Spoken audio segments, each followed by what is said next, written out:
कल्पना कीजिए, आप अरबों प्रकाश वर्ष दूर अंतरिक्ष में पहुंचते हैं। आपके सामने न कोई तारा है, न आकाशगंगा, बस अंधेरा। इतना विशाल अंधेरा कि वैज्ञानिक भी इसे देखकर हैरान रह जाते हैं। लेकिन सवाल है, आखिर ब्रह्मांड में इतनी बड़ी खाली जगह बनी कैसे? रात के आसमान को जब हम देखते हैं तो हमें हजारों तारे दिखाई देते हैं। कहीं आकाशगंगाएं हैं, कहीं चमकते हुए तारे हैं और कहीं विशाल गैस के बादल। हमें लगता है कि ब्रह्मांड हर दिशा में तारों और आकाशगंगाओं से भरा हुआ है। लेकिन अगर हम अपनी कल्पना को पृथ्वी से बहुत दूर ले जाएं, अरबों प्रकाश वर्ष दूर, तो हमें ब्रह्मांड का एक ऐसा चेहरा दिखाई देता है जिसकी कल्पना करना भी मुश्किल है। वहाँ एक ऐसी जगह है जहाँ हजारों लाखों नहीं बल्कि करोड़ों प्रकाश वर्ष तक बहुत कम आकाशगंगाएं दिखाई देती है। इसे वैज्ञानिक कॉस्मिक वॉइड्स यानी ब्रह्मांडी रिक्त स्थान कहते हैं। और आज की कहानी ऐसे ही एक रहस्यमयी खाली जगह की है। कल्पना कीजिए कि एक अंतरिक्ष यान पृथ्वी से रवाना होता है। वह चंद्रमा को पीछे छोड़ देता है, फिर मंगल, फिर सौरमंडल के बाहरी हिस्से और आखिरकार वह उन दूरियों की ओर बढ़ने लगता है जिन्हें इंसानी दिमाग आसानी से समझ ही नहीं सकता।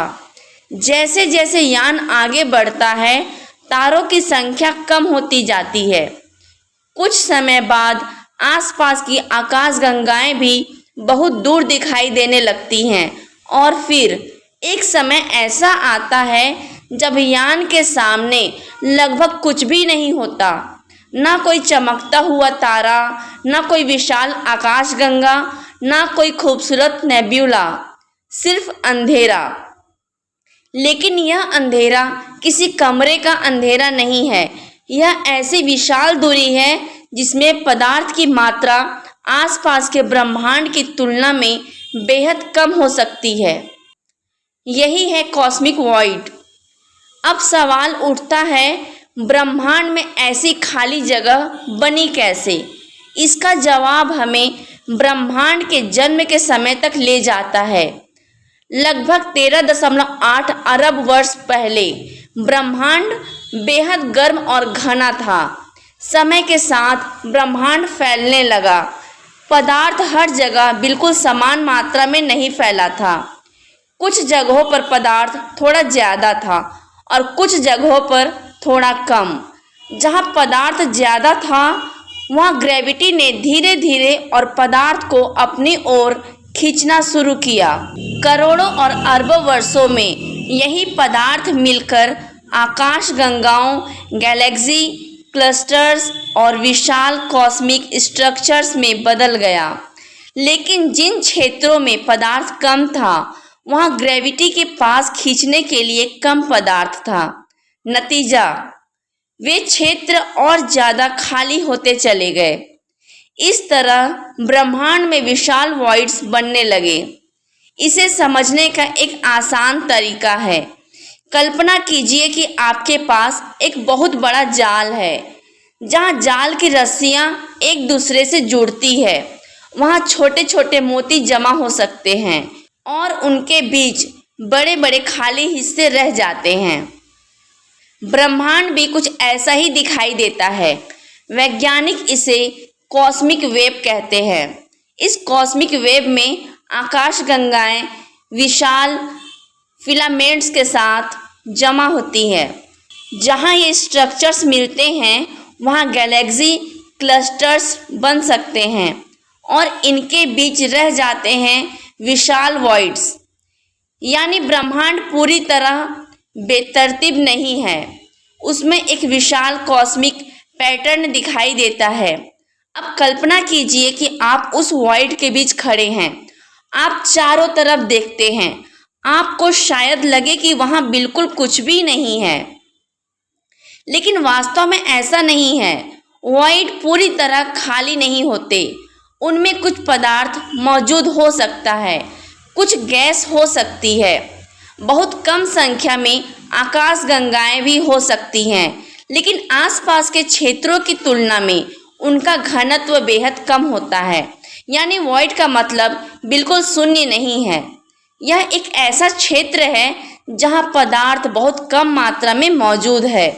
और अब आता है इस कहानी का सबसे रोमांचक हिस्सा। ब्रह्मांड में कुछ वॉइड्स इतने विशाल हो सकते हैं कि उनकी दूरी को समझना हमारे लिए बेहद कठिन है। जब हम कहते हैं कि कोई स्ट्रक्चर लाखों या करोड़ों प्रकाश वर्ष में फैला हुआ है, तो इसका मतलब है कि प्रकाश को भी उस दूरी को पार करने में लाखों या करोड़ों साल लग सकते हैं। सोचिए, अगर वहाँ से आज कोई प्रकाश हम तक पहुँचा है, तो वह प्रकाश शायद उस समय निकला था जब पृथ्वी पर मानव सभ्यता का अस्तित्व भी नहीं था। हम अंतरिक्ष में जितना दूर देखते हैं, उतना ही पीछे के समय में देखते हैं। इसलिए दूर के कॉस्मिक वॉइड्स को देखना सिर्फ अंतरिक्ष को देखना नहीं है, यह ब्रह्मांड के अतीत को देखने जैसा है। लेकिन एक सवाल अभी भी बाकी है, क्या इन खाली जगहों में कोई रहस्य छिपा हो सकता है? वैज्ञानिक इन वॉइड्स का अध्ययन इसलिए भी करते हैं क्योंकि ये हमें ब्रह्मांड की सबसे बड़ी संरचना समझने में मदद कर सकते हैं। इन क्षेत्रों में पदार्थ का वितरण अलग होता है, इसलिए इनके अध्ययन से वैज्ञानिक डार्क मैटर, डार्क एनर्जी और ब्रह्मांड के एक्सपेंशन जैसे बड़े सवालों को समझने की कोशिश करते हैं। यानी जो जगह हमें सिर्फ खाली दिखाई देती है, वह वास्तव में ब्रह्मांड को समझने के लिए एक महत्वपूर्ण लेबोरेटरी हो सकती है। अब वापस अपने काल्पनिक अंतरिक्ष यान पर आते हैं। यान एक विशाल वॉइड के अंदर आगे बढ़ रहा है। कई साल बीत जाते हैं। खिड़की के बाहर अभी भी बहुत कम रोशनी है। आप सोचते हैं, क्या हम सचमुच अकेले हैं? लेकिन यहाँ एक महत्वपूर्ण बात समझना जरूरी है। कॉस्मिक वॉइड का मतलब यह नहीं कि वहाँ कोई एलियन सिविलाइजेशन जरूर होगी या नहीं होगी। वास्तव में वैज्ञानिकों के पास अभी ऐसा कोई प्रमाण नहीं है, लेकिन ब्रह्मांड इतना विशाल है कि उसके हर हिस्से को पूरी तरह समझना अभी संभव नहीं है। यही चीज इस कहानी को रोमांचक बनाती है। हम ब्रह्मांड के बारे में जितना सीखते हैं, उतने ही नए सवाल सामने आते हैं। और शायद कॉस्मिक वॉइड की सबसे खूबसूरत बात यही है, यह हमें बताता है कि ब्रह्मांड सिर्फ तारों और रोशनी से नहीं बना। उसकी कहानी में अंधेरे और खाली स्थानों की भी उतनी ही महत्वपूर्ण भूमिका है। आकाशगंगाएं जहाँ जमा होती है, वहाँ स्ट्रक्चर्स बनते हैं और उनके बीच मौजूद विशाल खाली क्षेत्र कॉस्मिक वेब को एक विशाल जाल जैसा रूप देते हैं।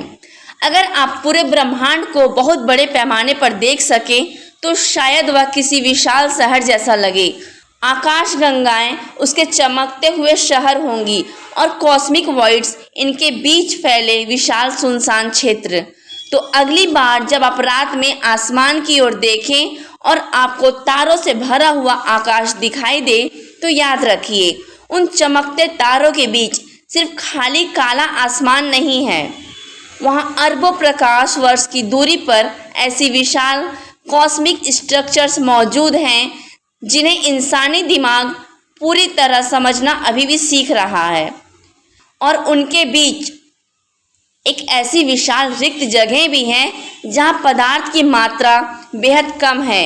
एक ऐसी जगह जो पहली नज़र में कुछ नहीं लगती, लेकिन वास्तव में वही कुछ नहीं हमें ब्रह्मांड के सबसे बड़े रहस्यों को समझने में मदद कर सकता है।